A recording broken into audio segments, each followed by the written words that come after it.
You are listening to Fika with Vicky on United Public Radio, 107.7 and 105.3 from New Orleans.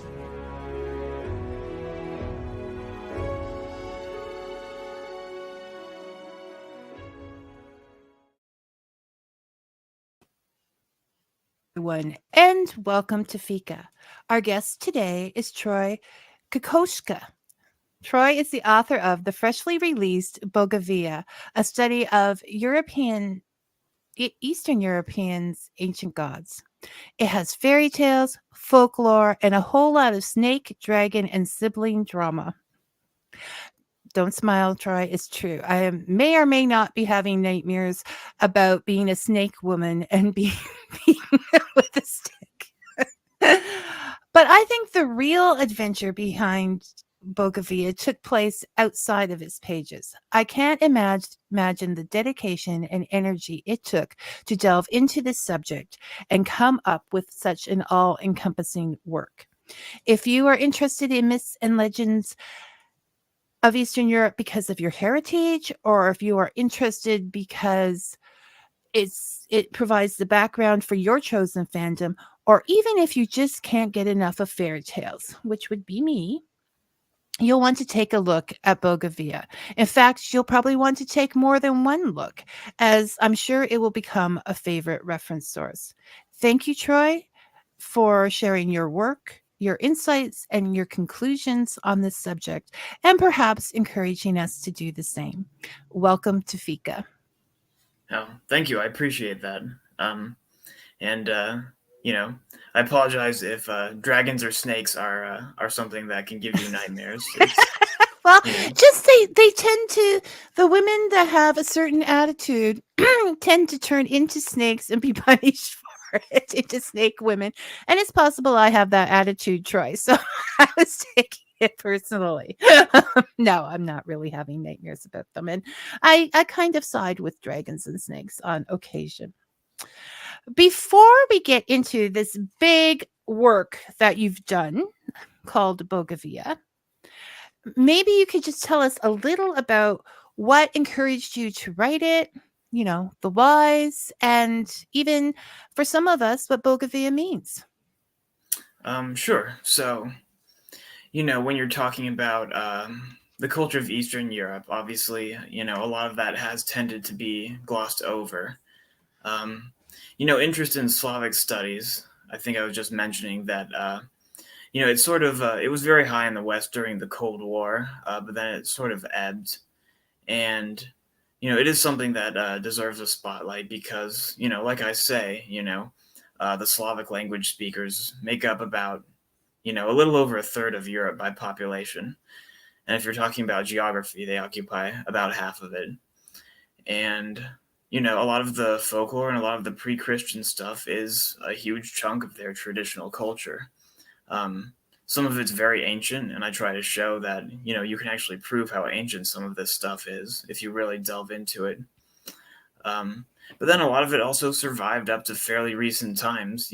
Some of the traditions that I describe, or some of the stories that I describe, really were still being circulated, well into the early 20th century.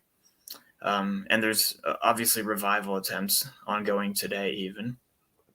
And yeah, it's worth noting, Bogowie means gods, and one of the reasons I wanted to sort of harken back to that Slavic word for gods or deity is that that's actually a borrowing from an Iranian language. Specifically, it's supposed to come from the Scythians or Sarmatians. And I felt like that was a good word to home in on because it sort of shows the mixed origins of Eastern European culture, even going way back into ancient times. Okay, so you talk a lot about how all of these things interchanged in the area. This could come from there, and this could come from here. Threes were more popular in certain areas, and twos and twins were more popular in other areas. And you talked about paralleling or borrowing from different cultures. Can you give us an idea of what you mean by those things? Right. So, well, talking about pairs versus triads, that's something that actually has to do with a type of folktale. So, a lot of people, if you read folktales, you've probably read stories of Arn Thompson type 303.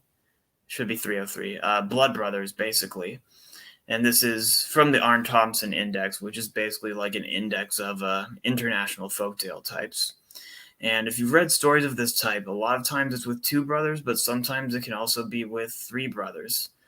So it's, you would classify these stories as the same type, but the number isn't necessarily consistent. Now, as far as borrowings or parallels, that can be hard to say because, one of the things I show is that, Europe has a lot of shared history going back 3,000, 4,000, 5,000 years. So, I mean, if you find two things that are similar, it doesn't necessarily mean that one group borrowed them from the other. It could be that they both got it from some even older source. So that's one way that I would distinguish borrowings from parallels. A parallel doesn't necessarily mean that they actually got it, that one got it directly from the other. It could be a lot more complicated than that. So, for example, when it comes to history, you know, was there travel involved, or did it just, South America and Egypt come up with the idea of pyramids at about the same time? It's like that. And that is completely possible because as people grow, they sort of shift into the same understandings, right? So you can be growing here and come up with the same stories without it actually having to be brought to the other one, right? Yeah, you can definitely have parallels for a number of reasons, even coincidence in some cases.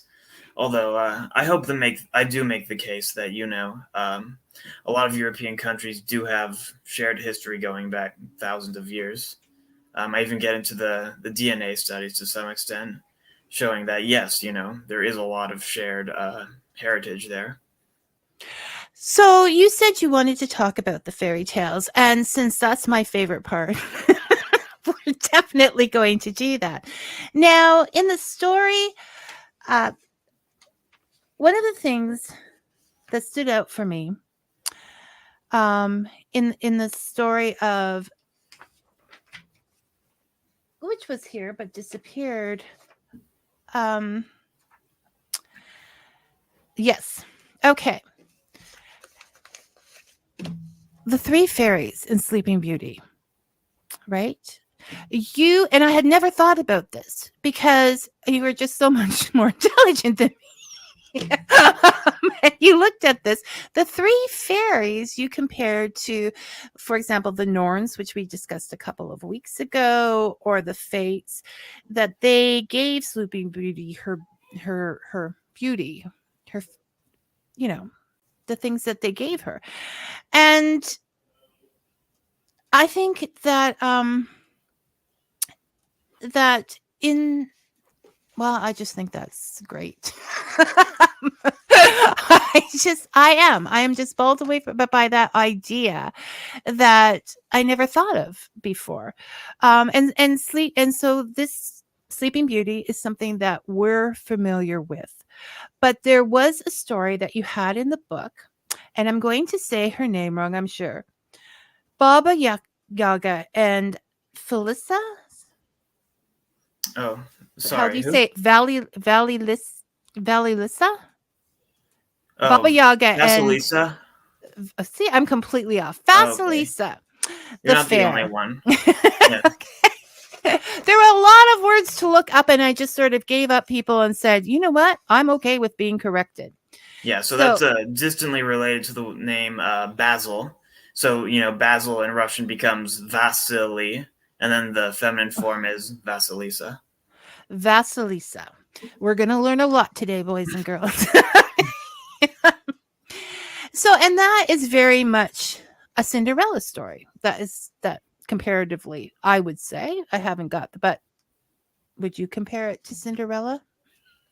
Yeah, there are cases where you have so the same story type that I dwell on with Baba Yaga, which is the kind girl and the unkind girl, sometimes getting paired with Cinderella, which is, if you're talking about the folktale index, is a different story, but they do tend to kind of get tied together. So I would say that's a real thing. I like coming up with real things. Yeah. It always amazes me. um, and yes, but I am going to say that this fairy tale is a lot more earthy and a lot more gritty than I think that Cinderella was even in the original Grimm version, okay? Because we have Baba Yaga and she is the star. So much going on in this thing. So we have skulls with candles in it. We have people bones being crushed. We have all of these things. And it just, like I found with many of the fairy tales, they are just very earthy, dealing with real things. And well, maybe candles and skulls, I hope, is not a real thing, but it's just a very earthiness to them. Is that because of the area they come from, or is that because you've taken it back to that time, or what you think?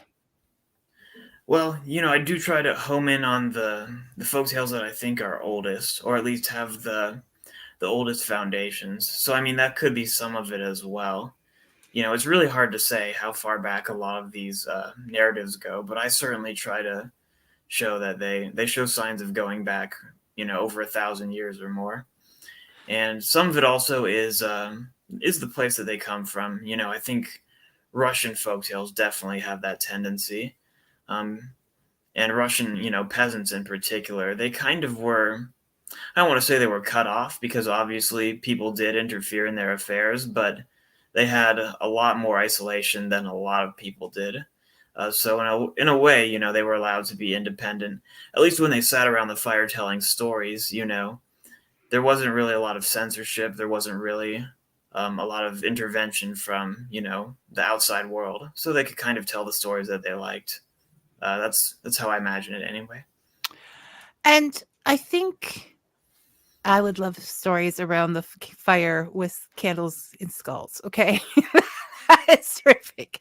I think it's important that we let people know that what your goal was to find the indigenous factor behind this, to take the stories back as far as you could take them, to try to get to the original ones, right? Yeah, that's true. I mean, you might say that it's impossible to actually prove that a folktale is old, because it gets recorded usually like around the 19th century. So I mean, how could you show how old it is? But I do show that a lot of this stuff can be cross-referenced against things that we know are old. Like a good example would be parallels that I draw between Baba Yaga and the Kaliak in Celtic mythology. And we know that the Kaliak is an ancient figure. She first appears in medieval manuscripts, so there's no way that she could not be ancient, really. So if we find parallels with her, that does raise important questions about the antiquity of these stories. And I love her. And I think I love all these old goddesses. Just I love them. Yeah, I yeah, can say that. they're the best. So when we talk, so what you have to do, and which you do in the book, which you can watch it happening, which I like. It's like watching you have a discussion with the paper, but with us about, I saw this and that led me to this, and this led me to. So you show the work. To compare it to a mathematical equation, you showed the work to your conclusions. Yeah, I appreciate that. I really hope so. Yeah, that was the insight and conclusions part of the opening. Yeah, I mean, there is kind of an issue with the topic of Slavic mythology, where there is a lot of conclusions where the work is not really being shown, and this is partially an attempt to get away from that, because I don't have any problem with people coming to their own conclusions, but when you just sort of say, oh well, this is the conclusion, sometimes it raises questions, and you're like, but wait, what about this? Yeah, and in some ways it's better for me to know.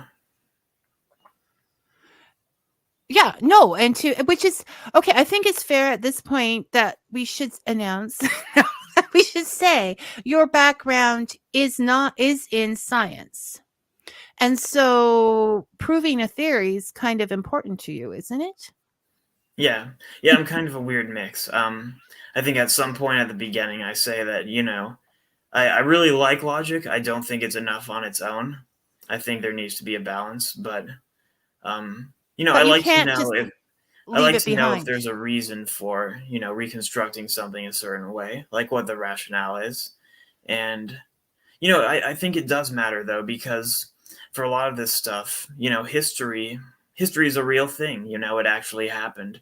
It has There's facts. an emotional element to that. The reasons that we feel connected to history are emotional, obviously, but there's also kind of an objective thing as well, because history is a real thing. You can't just make it up. It really did happen a certain way, and I feel like that's important to remember as well. Well, and when you're looking at, okay, stories change over time to suit the people who are listening to them. As, North American fairy tales have changed from their original source. So, yes, the stories are going to change to suit the people. Whoever is in charge are going to want those stories told in a way that reflects them, right? So, when we talk about reconstructing folklore, fairy tales, what you're having to do is unlayer this back and look at the history and see what might have encouraged certain changes at certain times, right? Yeah, I would say that's correct. Okay, see this? I'm winning. Okay. But I just wanted to get that that straight. So, also in this story, like I saw a lot of reoccurring themes in the stories, right? That may be important themes to the people of that area at that time. So in in the first story I mentioned, Baba Yaga and Vassal, you know who I mean. Vasilisa, yeah. Yeah, the good girl, mean girl, the nice girl, mean girl thing. There are 3 riders, and they are the Red Rider, which we're assuming is dusk or evening, right? And the White Rider, who is morning, dawn, and then the Black Rider, that is at night. But later on, you go on to discuss the Zoria sisters, which I probably pronounced wrong, which That's are good. right, which people will remember because which people will remember from Neil Gaiman's American Gods, and how they would disappear at different times. So that also comes up as the Zoria sisters, that the morning sister, the evening sister, and the night sister. So it is a reoccurring theme. Tell us why it's reoccurring. um, Troy, why was this such an important thing?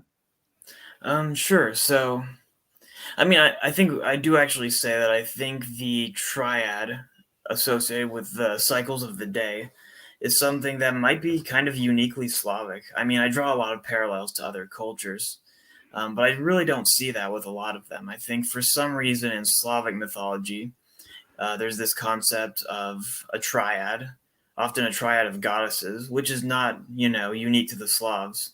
But for whatever reason, it seems to be combined with the concept of, the 3 parts of the day, usually morning, midnight, and evening. Sometimes there's different combinations. And yeah, I would definitely link that story with Baba Yaga to the 3 dawn goddesses, or the 3 Zorias. I think you see the clearest hint of that in Romanian folklore, actually, because in Romanian folklore, I mentioned there's a very Baba Yaga-like figure called Muma Paduri, who's basically the mother of the forest, and her 3 daughters are basically the 3 Zorias. One of them is actually called Zorilla, I think. and the other names are Romanian, so I don't remember them. But it's the same basic concept, and so I definitely agree with that interpretation of the three riders going around Baba Yaga's huts being the three goddesses, possibly even her daughters. But then it gets confusing because it can be difficult to distinguish her from her daughters. But that's kind of folklore for you. I would say that the dawn goddess, I argue, well, a lot of scholars have argued, is a concept of the Proto-Indo-European religion, which is a rabbit hole to get into in itself. So, a lot of cultures have this concept of a dawn goddess, and then for some reason the Slavs really liked to attach that to the idea of the triple goddess. And I guess I'm still figuring out why that combination was so meaningful for them. It it definitely, you can see the threes a lot in the stories, like just looking in. I don't have your insight into it, but there always seems to be three sons, and always there's three sons that this happened to, or the threes. And you do talk a lot about that, talking about the harvest festivals and the grains, the grain coming in, whether it's tied in 3 or 2, or if two apples grow together, or this is all meaningful stuff, which makes sense in those times, because they would be an oddity and you're looking for messages, you're looking to make sense of what is happening, right? Yeah, I would agree with that. Okay, I am getting agreed with by a smart guy. I like this. Okay, Brian was here, so yeah, you're very kind. So, well, I'm putting you through a lot of work with this pronunciations. So when I talk about the fairy tales, there's 5 major ones that you put as sample tales, but there are poems and parts of things and everything without. And as well, people, when I say he's kind with his references, he is definitely, you can take this and take it further to study however much you want, and it will encourage you to do that. For example, and I've already showed Troy, but I'm so proud of it, I found a copy of Russian Fairy Tales, which was first published in 1943 by Pandem, that has one of the stories that he said was in there at Goodwill for $4.99. Just by the magic, I think the ancient gods were looking out for me when I walked in and found that, because I was like, oh, wow.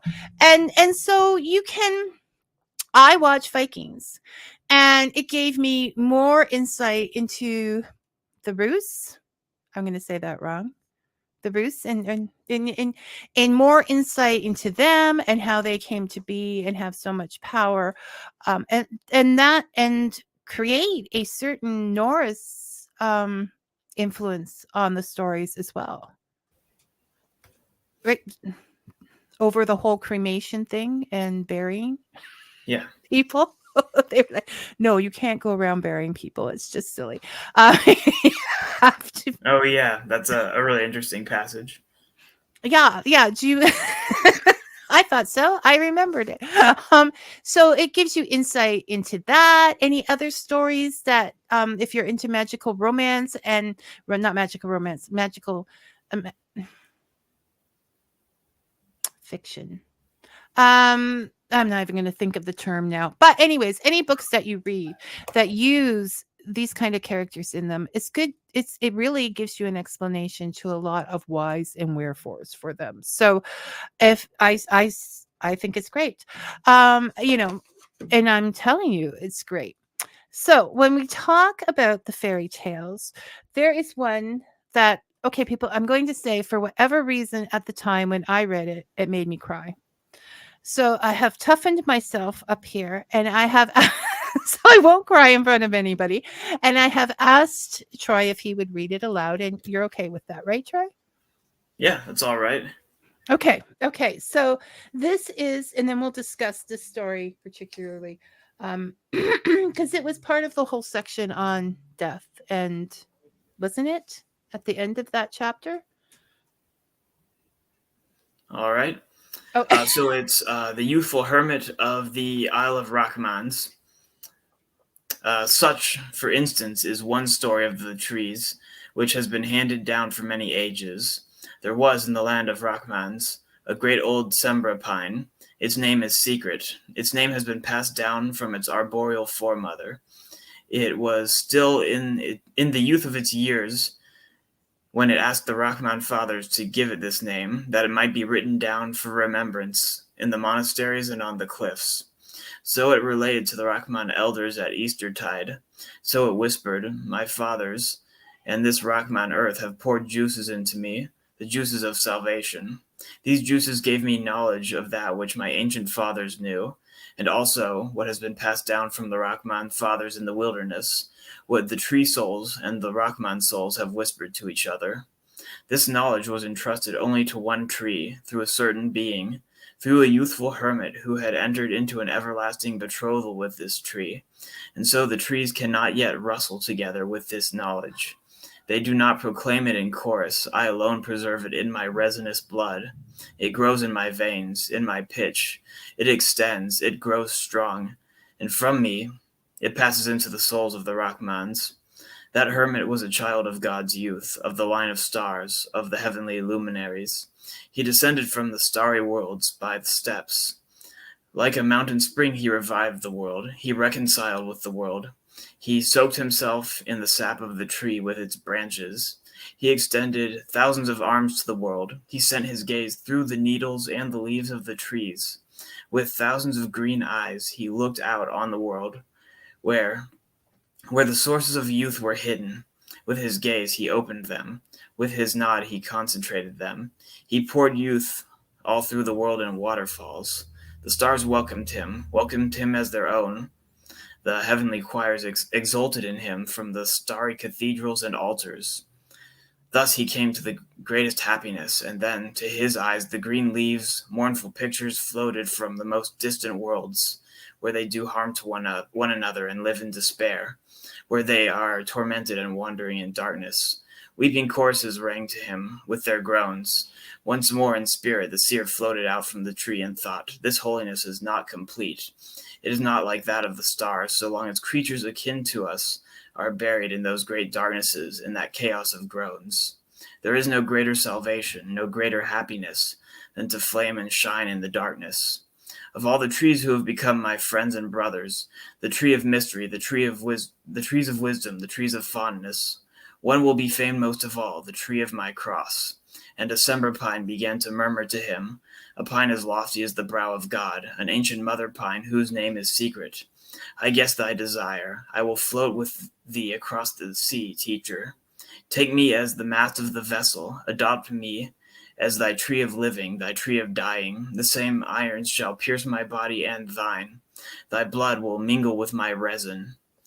Then the December pine asked the fathers, the oldest of the Rachmans, to cut her down, to send her by the great river, and by lakes, and down to the sea. The young hermit floated with her. The uplands said farewell to them. They were tumultuous with their blessing. On the shore of the sea was a ship. It had a lofty mast. As a mast like a cross, the pine rose above the waves, as once it had risen above the slope of the upland. It listened to the farewell of the bells. It looked out to the waves, and they sailed by the sun over the great seas, towards Jerusalem, towards Mount Zion. And as they floated, the hermit said to the mast, Sister of secret name, from thee nothing in this world is secret. That is the story told in the Rachman land about the youthful hermit, the unique seer. And so the Rachman hermits pay heed to the stories told by the trees, and they hear the groans from the distant abysses, and wait for the suffering souls to invite them to their festivals, to their sacrificial festivals. But when they know everything from the root to the little leaves rustling highest in the sun, when they have heard the ancient things from before centuries, that which passes in whispers down the generations of the trees, these old men disappear, they depart. No one knows where. No one has come upon their traces. But has anyone sought them? Perhaps in that land they know something, only they do not talk of it, that having overheard the rustle of the sacred Sembra pine, her name is secret, these old men follow in her tracks, that they themselves sail to other lands. in order to renounce happiness, to win new happiness, to be born anew, and to become related to many other families, to pour the Rahman wine into their blood. Until the tree shall give birth to great and numerous stars, until it shall rustle over the world. It will sing, and it will whisper, and it will gaze down at the world in the great firmament. That is what the ancient past has handed down, brother, and so the future will show. Such are the sacred festivals, and such are ours of today. You have a very nice reading voice. Okay, I'm going to say. Yeah, so I did it. you did it. Yay! You did it. So I see the Christian influence on this story, but also with the tree. Is there a world tree kind of thing happening as well, like a combination of these two, or what do you think the symbolism is behind these stories? Yeah, so there are definitely scholars who have argued for there being a world tree in Slavic mythology. You can also find some stories that seem to place a mountain at the center of everything. I'm not sure it's completely consistent, but it does make a lot of sense. And yeah, I also have talked about the Rahmans, which are basically like these supernatural people, really, the deceased, living in this sort of paradise across the sea on an island, which, if you're familiar with Celtic mythology, that should sound very familiar. So every time in that narrative, when they talk about the Rahmans, they are referencing this mythical blessed island. So that's a pre-Christian element. But it is interesting how they sort of combined this pre-Christian notion of paradise with the Christian concept of salvation. And I'm the first to say that I embrace continuity on a lot of levels. I think that's one of the most interesting things about folklore, is the way that it doesn't really abandon the old stuff. It just sort of layers on top of it. And I feel like that's a very, very natural way to approach culture in general, because, it's really rare for anything to really disappear in culture. It seems like oftentimes it just continually layers. And, I would say that I embrace that in a lot of cases. I think it's natural. You see it all over the world, how one thing they add a thing, they take away a thing as the story continues, but the story does continue. So if you're looking for that indigenous that may have been let us say, looked upon with favor at certain points of time in history, it is being kept hidden and safe at the bottom of all of these layers. And it takes someone like you to start ripping them off. Because sometimes it's nice to go back to the original story, right? In a historical kind of context, in a personal kind of context, if that's your heritage, to understand. Like I always say, when you understand a people's stories, you have a better chance of understanding the people. That's why I think it's so important. And you said, not to quote exactly, because it's a big book, people, and when I was making up the question list, I was not going to go back again and find the exact quote. But you said generally that when there is an absence of a person's individual culture or individuals, that they will fall victim to whatever's happening around them, right? That this Yeah, is I do important. talk about that. And this is your heritage that you were discovering. Yeah, in large part, yeah. And did you find what you were looking for? Yeah, I would say that I have found a lot of it. To give some background, I am half Polish American, and and on my mom's side, I'm also half Jewish, and I feel like that actually kind of informed my approach a little bit, because one of the things that I noticed from my mother's side, and from many of my friends as well, is that cultural identity is not always bad. There are some really very kind people, some really amazing people that cling to a cultural identity. It doesn't have to become a bad thing. But I do worry that when people feel like there is nothing to cling to, sometimes they gravitate towards an identity that's toxic or even dangerous. And No, exactly. and so it's this for me. This has kind of been the search for an identity that I can value, but also is positive. And I would say that this does take me closer to that. I think it's the difference between, you can look back and say, this is who I am. This is where I come from, without having to think of it as superior to another person's coming from. And I think that's when we get into problems, when we start putting that pride into it, when we start putting it, instead of just taking it as a legitimate part of ourselves. So I see what you're saying. Like, if we could just go back and say, hey, this is still sort of part of my family's thinking now, and sort of how we came. The history is important. It's facts. And it creates a lot of who we are. But it is history and not what we are. So what I think you are is just the most intelligent guy who made me think. I still can't get over that Sleeping Beauty's 3 fairy things. Okay. I can't believe I missed that in the world. Now, when we talk about, so we went back, and so you're unlayering the stories, you're finding different things in them. You still don't have all the answers. Now, we talked earlier, this is his first book, people, so it's just amazing. I can't even imagine this being a first book. It is so in depth. We talked about the fact that, you're not rushing towards writing something else. This was a passion piece, something that you felt you needed to do, right? Yeah, that's true. I mean, I'm somebody who can write one thing one year, and then the next year I might scale back on some things, because it can be kind of a winding road for me. And so it's hard for me to write something unless I know that I can pretty much stand by it, and that it will at least be fairly consistent. Troy has integrity. Yeah. So, I mean, yes, I would love to do it again. It could take some time, in all honesty.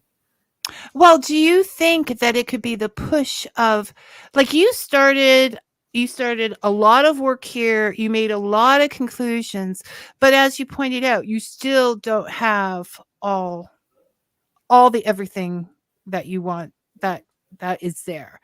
That's true. Yeah. Do you feel like those questions are going to annoy you until you start again? Like, you seem to think a lot, Troy. Yeah, I mean, I'm still looking at things, definitely. It's challenging, though. I mean, the thing is, if you're always questioning, then you never actually end up publishing anything. So, I mean, you have to, at some point, you have to say that, yes, this is good enough to get out there, even if it's not perfect. It's good enough that it needs. You have to make some stops. Yes, it needs to be said, because it will go on forever. No, I can see that, because you're making my thoughts go on forever from this book. So that was one of the things I wanted to ask you. Now, we both know I had enough problems coming up with questions about this, because it was so encompassing, and I wasn't quite sure where to start. And hopefully the audience doesn't notice that. But I was going to ask you, do you think being an academic, and while you were doing this, that helped you to find the focus you needed to put you're used to writing papers or coming up with, like, did that give you that extra boost to finish it, to just put it together and finish it? Yeah, I would say that, it definitely helped me in some ways. I think, I have a lot of respect for the study of human culture, but it's also an area that, the moment you step into it, you're biased, basically. There's no way to get away from biases, preconceptions, and all of these other things. And, that's something that I can accept, but also, science does offer a lot of guidance on how to try to be objective. Even if you can never be perfectly objective, it's still something to, sort of strive for. And yeah, all this, sort of analytical stuff is part of that, that's part of how you check yourself to make sure that the thing that you're talking about actually exists and that you're not just sort of inventing it out of nowhere. So there's a lot of that basically. So it's like, it's once again, the stories are down to earth, but so was your approach. This has to be real. This has to make sense. This has to come to a natural conclusion without any of my thoughts or opinions coming in. Right? Basically. I wouldn't say there's none of my thoughts or opinions coming in. But I think you saved them for the introduction. Yeah, which we're not even getting into. There's a whole introduction with a whole lot of thoughts in there. But yeah, I would go back to what I said earlier, which is that the things that I'm describing are real, at least. They're not completely of my own invention. Even though I have an interpretation of them, I didn't just take them out of nowhere, and that's important for me. Yeah, you did the research. You did the work. And it's there. And I don't, in the text itself, in the book itself, I don't see I just saw, Slavic mythology according to Troy, the text. But I don't see a lot of personal in there. I see the work. I mean, the work is definitely there. And I think that's important to a lot of people, not just, we get a lot of stuff thrown at us and it's like, this is there. I personally like to see the work. And I think you did a great job on that. Now, so we talked about the ideas behind death, the next life. And it's just all very grounded and down to earth, all of these things. So let's go into the whole morality aspect of stories. We all have the moral of the stories. And we talk about duality. We talk about the idea that there are two sides to us. And I found this very interesting, and most people see that as the angel on one shoulder and Satan on the other shoulder, arguing it out in our heads. But you propose that before Christianity, back in the even further days, that there was a duality and it consisted without a morality behind it. There were two sides without a morality. And this I find intriguing. And it put on the question list, so don't look like I'm putting you on the spot. Yeah. Troy, help me understand this. Okay, you did in the book, but it's still a great big subject. Right. So this is getting into the weeds a little bit. But just to give some background, so there are these stories, these creation stories in Eastern European folklore where God and the devil create the world together. And it looks very much like something out of, say, Mongolian mythology from much further east. And then to make it even more complicated, these creation stories from Mongolia and Siberia also have analogies in Native American mythology, which also has connections to Siberia. So there's a lot there that I won't try to completely summarize here. But in a nutshell, yes, these stories about the world being created by two figures, like, for example, in some Native American myths, you have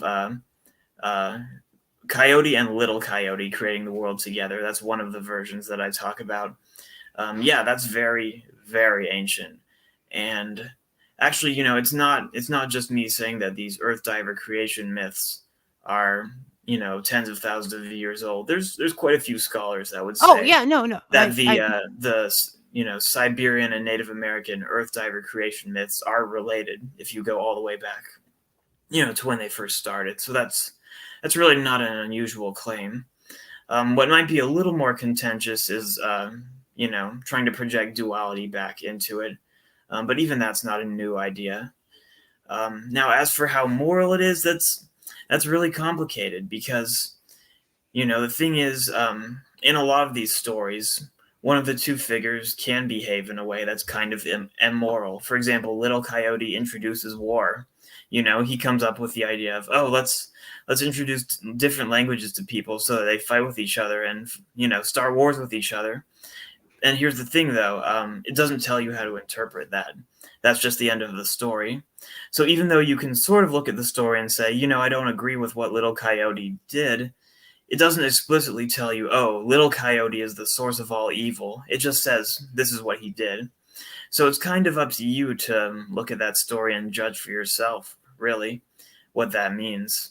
But the concept of a creation story with these two figures, and one of them behaving in a way that's kind of that might make you feel, kind of bad or negative, that goes back very far. So it's up to you to interpret what.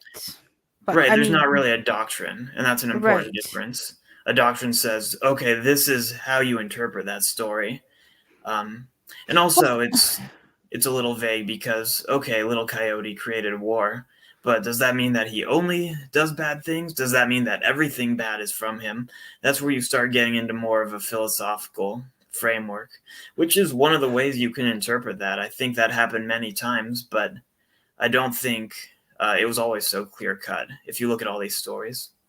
Well, no, I mean, at the beginning, I believe it's at the beginning of that chapter, you talk about how the monks came and were just totally surprised and shocked that this is how the creation story had gone, that there was like God and Satan creating the world together. I'm assuming that's not what they originally intended to happen, but because they were used to a dual creation story, they just once again layered it, right?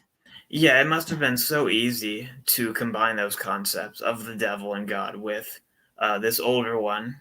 It wouldn't have been difficult to synthesize them, basically. And bring them together. But the balance, the two without the morality, speaks more of a reality of a God. Like they are not perfect. I think in a lot of the stories, the gods are not perfect. They're, they got their problems and issues. Okay, going on with snakes and dragons and siblings. Yeah, this is a little off topic, but there's a really interesting one from the Hutzels in the Carpathian Mountains, the Ukrainian Highlanders, and in it they talk about one of these two figures telling the first lie, and they say from that first lie came all deception, but also dreams and poetry. So right there you have, basically lies mixed together with dreams and poetry, sort of a way of saying that, yes, there's a negative aspect to this new thing, but that's not all there is to it. Well, there are people that still now consider imagination a lie, right? Like, if you're a writer out there, how many times have you heard a fiction? How many times have you heard, why are you talking about your characters like they're real? They're not real, and that's making them a lie. But so without lies, no, you wouldn't have poetry or stories or imaginations and dreams, because on one level they are not fact, they are not truth, but on the other level they are a certain kind of truth. I mean, myths take us to the bigger truths, such as loyalty and bravery, and it speaks of the bigger truths by using imagination. And you're thinking too much about what I'm saying, Troy. No, I agree with what you're saying. I mean, if ideas really didn't matter, we wouldn't debate them so much. No, because basically with the internet on so many levels, we are fighting I'm not I don't do those things, but there is almost a war being fought.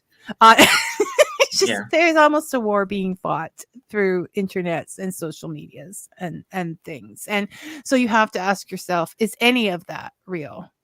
And if we keep going, we're just going to go right over to life is an illusion. We don't want to do that. Try. So we have the idea that they basically believed in this dualist creation story, right? Well, yeah. Is that the oldest story for creation you found? So yeah, I do want to stress that, I don't really know when this arrived. I definitely say that this showed up in Eastern Europe before Christianization, because you had the Huns, that's pre-Christian. You had the Avars, you had the Bulgars, you had the Khazars. So I mean, you had these groups from the east who could have carried a lot of these Siberian myths into Eastern Europe. Um, but it's even though I think they're pre-Christian, I don't know How far? how long they were in Eastern Europe. And I would say it's really hard to find other creation myths in Eastern Europe. You do find hints of it. For example, there's also a story I mentioned from the Dove book, which is like an old manuscript from like the 1500s in Russia, which talks about another story that's Christianized, but it talks about basically Adam's body being divided up to form the moon, the sun, and the stars, and different sections of society. And I talk about how that's also a very ancient creation story, where you have basically a living being who gets divided up to create the world. And that might actually be the more archaic European belief. Whereas the duality, the stories featuring dualism, look very much like something out of Siberia. But I would say that the story with God and the devil has probably survived better in a Slavic folk tradition. So even though they were isolated, as you said earlier, excuse me, there are a lot of influences coming in, like down like this. You have the stuff coming through Siberia, you have the stuff coming from Sweden into the Rus. There is like that whole connection further east, and the Mongolians. I mean, it's just a fact of life that all of this sort of merged Yeah, that's into. part of why I do the comparative analysis, because it is a Mhm. melting pot culture, really. And so you say that, well, we talked about there are times that this kind of um, myth, this kind of folklore, this area are interesting. Unfortunately, times like the Cold War, or there seems to be a resurgence. Um, but y- is there any other reason you can imagine that it was so neglected, or people have just been busy dealing with these other real life situations?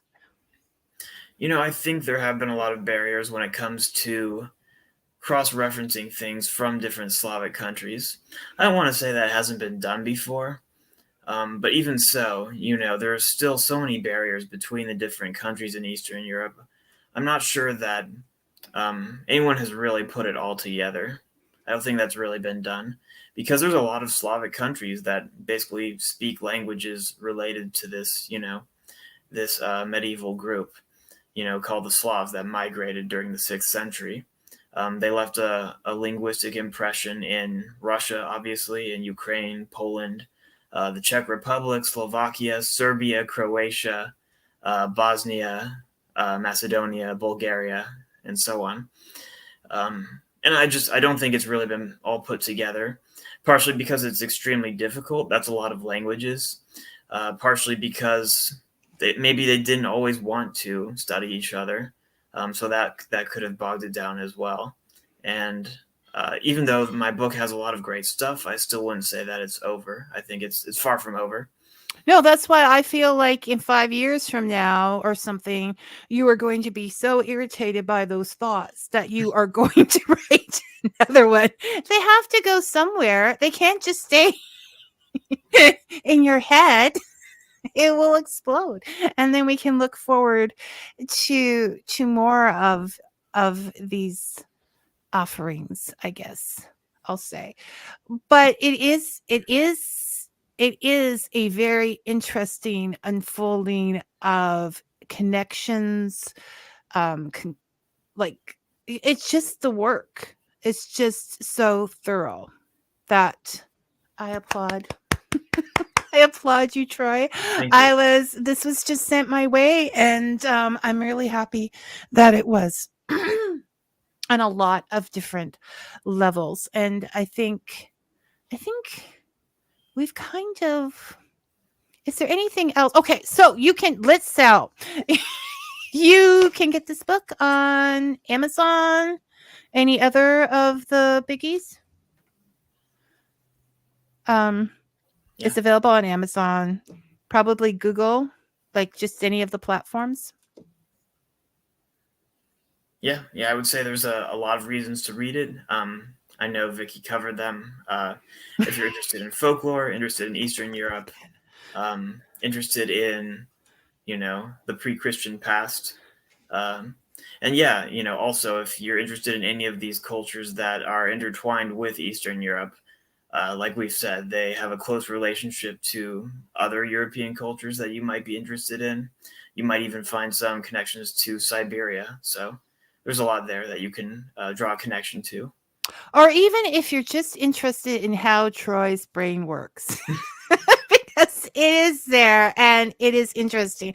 I think curiosity, what you inspired is curiosity is an amazing way to live because it never ends. And it's the greatest adventure to find the answers to what you're looking for. No, you didn't find all the answers completely, but this is why 5 years from now, I'll be probably sitting down with you again. Seeing what is up in Troy's head then. I really appreciate that you came on and we took a shot at getting into this big stuff. and for clarifying some of the things that I needed clarified after it was read. And I hope, even if I come up with more questions on this one, because I certainly, I scanned it once, I delved into it the next time, and I still feel a couple of readings coming on here before I get it all. So I hope you enjoyed yourself, and we'll talk again. Okay, Troy? Okay. Well, yeah, that's high praise, and I hope we did a good show. I appreciate it. I'm sure that if we didn't, it's my fault. Troy. It's always Vicky's fault. Okay. You take care. We'll talk soon. Okay. Bye-bye. All right. Bye. And we'll say goodbye to Troy. Okay. So yes, deep down digging to get to the answers, which is always exciting. I enjoyed myself. I hope you did too. I will see you all again next week. Until then, may your coffee be hot and your story sweet. Thanks for listening, everyone.